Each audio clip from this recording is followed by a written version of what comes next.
Bonjour, chers participants.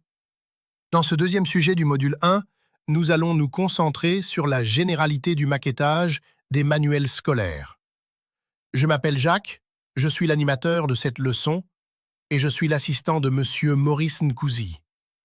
Cette leçon est propulsée par Perplexity. Introduisons d'abord la leçon du sujet 1.3.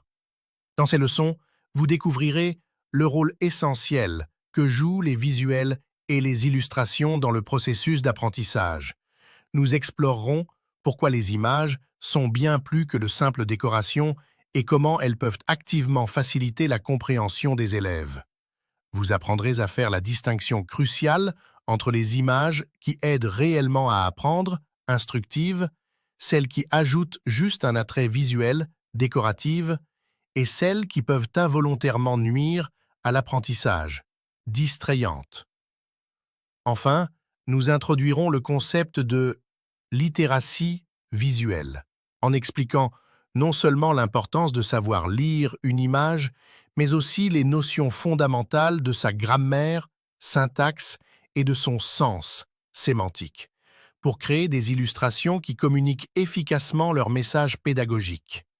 Parlons rapidement des objectifs d'apprentissage de cette leçon. Expliquer pourquoi les visuels sont importants pour l'apprentissage.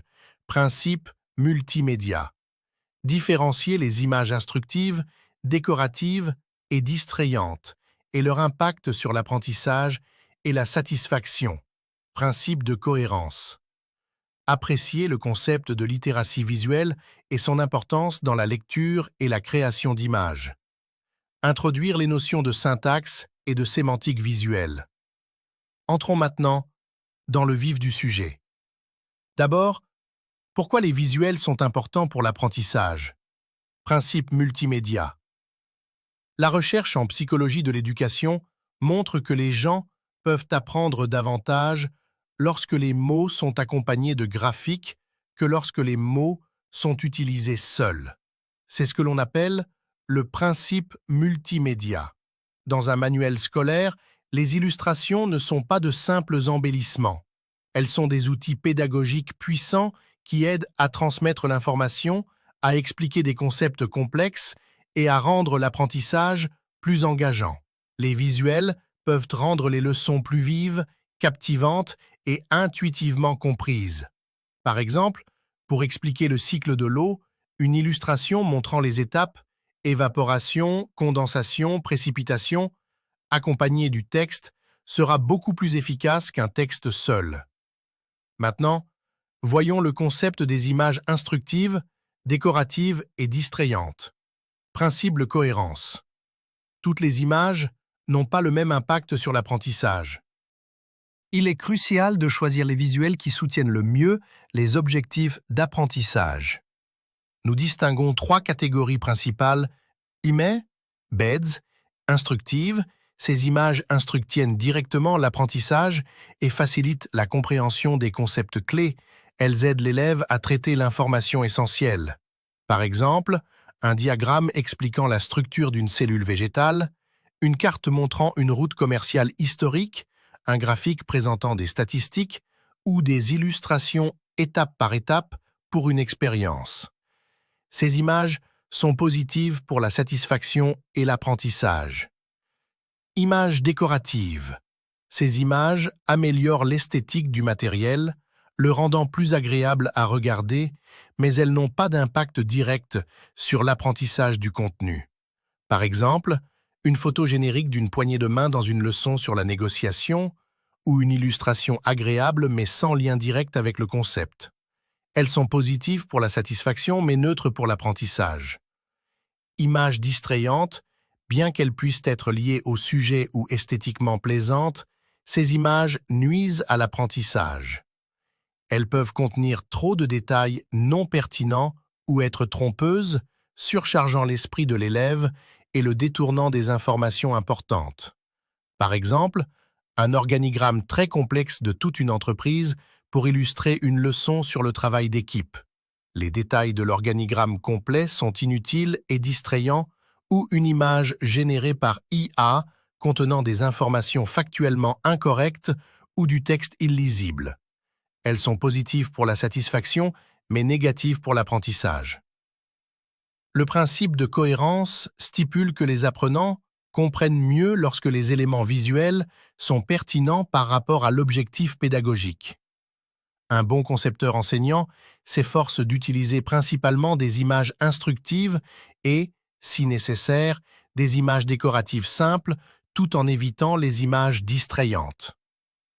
Voyons maintenant le concept de littératie visuelle. La littératie visuelle est la capacité à construire du sens à partir d'images visuelles. Cela implique non seulement la capacité à lire et interpréter le message contenu dans une image, mais aussi la capacité à en écrire ou en créer pour communiquer efficacement. Dans un monde de plus en plus dominé par les images, être visuellement lettré est essentiel pour comprendre le monde qui nous entoure et communiquer nos propres idées. Pour les élèves, cela signifie être capable de décoder les informations présentées visuellement dans un manuel, mais aussi, potentiellement, de créer leur propre visuel pour exprimer leur compréhension. Pour le concepteur enseignant, cela signifie maîtriser la création d'images qui sont non seulement jolies, mais surtout claires, précises et porteuses de sens pédagogique. Ensuite, voyons l'aspect de syntaxe et sémantique visuelle. Tout comme le langage écrit a sa grammaire, les images ont aussi leur propre structure et signification.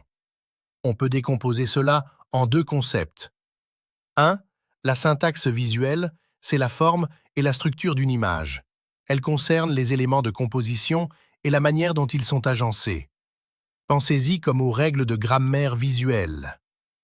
Par exemple d'éléments syntaxiques, les lignes, les formes, les couleurs, choix et harmonie, la taille relative des éléments, l'utilisation de l'espace, espace blanc, la disposition, mise en page, la perspective, la texture, la lumière et l'ombre.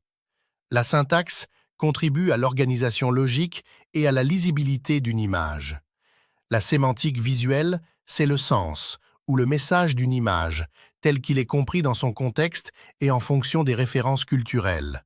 C'est ce que l'image dit au-delà de sa simple forme. Pensez-y comme au vocabulaire et au sens visuel. Par exemple de questions sémantiques, qui a créé l'image?